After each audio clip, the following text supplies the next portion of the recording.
ನಾನು ಮಾತಾಡೋಕ್ಕೆ ಮುಂಚೆ ಒಂದು ಆಸೆ ಇದೆ ನನಗೆ.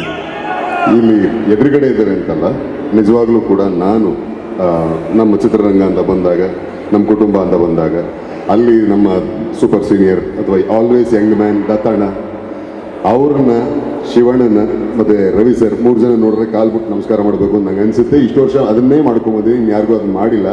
ಬಟ್ ಕಾಂತಾರ ಒಂದು ಸಿನಿಮಾ ನೋಡಿದಾಗ ರಿಷಬ್ ಅವ್ರಿಗೆ ಫೋನ್ ಮಾಡಿ ಇಟ್ಟೆ ಫೋನ್ ಸ್ವಿಚ್ ಆಫ್ ಮಾಡ್ಕೊಂಡು ಎದ್ಬಿಟ್ಟಿದ್ರು ಊರಿಗೆ. ಅವರು ಟೆಂಪಲ್ ರನ್ನಲ್ಲಿದ್ದರು, ಫೋನಿಗೆ ಸಿಗಲಿಲ್ಲ. ಆಗ ಅಜ್ಜುಗೆ ಫೋನ್ ಮಾಡಿದ್ದೆ, ಅಜ್ಜು ಎಲ್ಲಿದ್ದಾರೆ ರಿಷಬ್, ನಾವು ಒಂದ್ಸಲಿ ಅವ್ರ ಕಾಲಿಗೆ ಬೀಳ್ಬೇಕು ನಾನು ಅಂತ.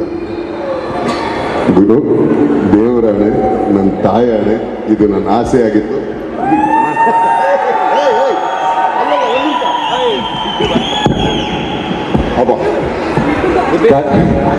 ಆಸೆ ಈಡೇರಿತು.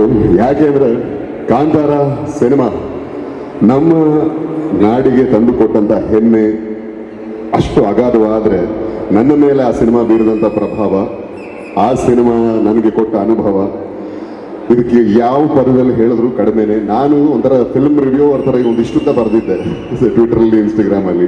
ಅಷ್ಟು ಇನ್ಸ್ಪೈರ್ ಮಾಡಿದ್ರಿ. ನಿಮ್ಮ ಆ ಒಂದು ಶಕ್ತಿ, ನಿಮ್ಮನ್ನು ಡ್ರೈವ್ ಮಾಡಿದಂತಹ ಶಕ್ತಿ ಆ ಸಿನಿಮಾ ಮಾಡೋದಕ್ಕೆ, ಆ ಶಕ್ತಿ ನಿಮ್ಮಲ್ಲಿ ಇದೆ. ಕಾಂತಾರ 1 ಆಗ್ತಿದೆ ಈಗ.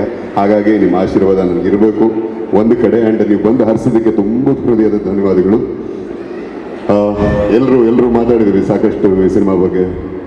ನಾನು ಇಲ್ಲಿ ಈ ಒಂದು ವೇದಿಕೆ, ಈ ಒಂದು ಕಾರ್ಯಕ್ರಮ ತುಂಬ ಸ್ಪೆಷಲ್ ಯಾಕೆ ಅನ್ನಿಸ್ತು ಅಂದರೆ,